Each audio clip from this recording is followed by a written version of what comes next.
كلمات الشاعر سالم بن محمد بن جلبان القحطاني. من هجوس الشاعر اللي ما يجيب الا الجزيلة، يعتني بالمفردة والقافية وبحبك المعاني.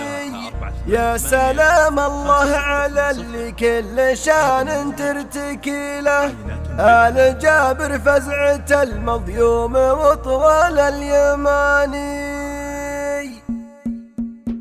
من هجوس الشاعر اللي ما يجيب الا الجزيلة، يعتني بالمفردة والقافية وبحبك المعاني. يا سلام الله على اللي كل شان ترتكي له، آل جابر فزعة المظيوم وطول اليماني. يومها وقت مضى بالحرب وسيوف صقيلة، خصمهم وقت الملاقى 10 تعود 8. خصمهم وقت الملاقى 10 تعود 8. وانت يا عبد الله بن فنيسي وقفاتك ثقيلة، فالمراجل والوفا والطيب لو جرى الزمان. والنسب عند الرجال الطيبة عز وفضيلة، سعد من جيتوا من انسبه وجيتوا له عواني. يوم ناسبتم شجاع فارق عن كل جيله، سالم بن حمود بن جلبان لا مس البطاني. ابن عود ينحسب ركن من اركان القبيلة، خالي حمود بن فالح له فعول وله مكاني. خالي حمود بن فالح له فعول وله مكاني.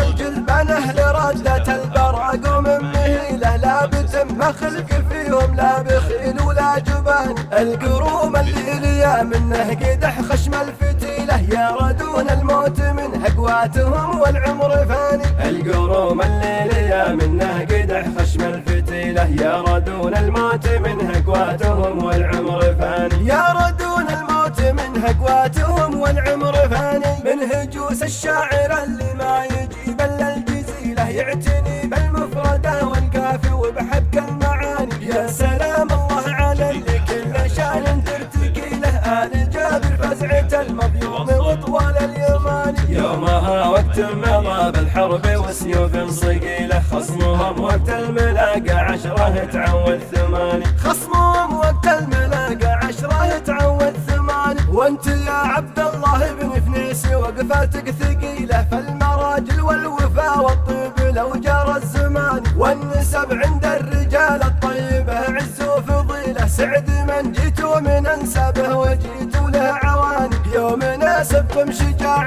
فارق عن كل قيلة، سالم بن حمود بن جلبان لا مس البطاني. ابن عود ينحسب ركن من اركان القبيلة، خالي حمود بن فالح له فعول وله مكاني. خالي حمود بن فالح له فعول وله مكاني. الجلبان اهل ردة البراق ومن مهيله، لا بتم خلق فيهم لا بخيل ولا جبان. القروم اللي منه قدح خشم الفتيلة، يردون الموت من هقواتهم والعمر فاني. القروم الليلية منه قدح خشم الفتيلة، يردون الموت من هقواتهم والعمر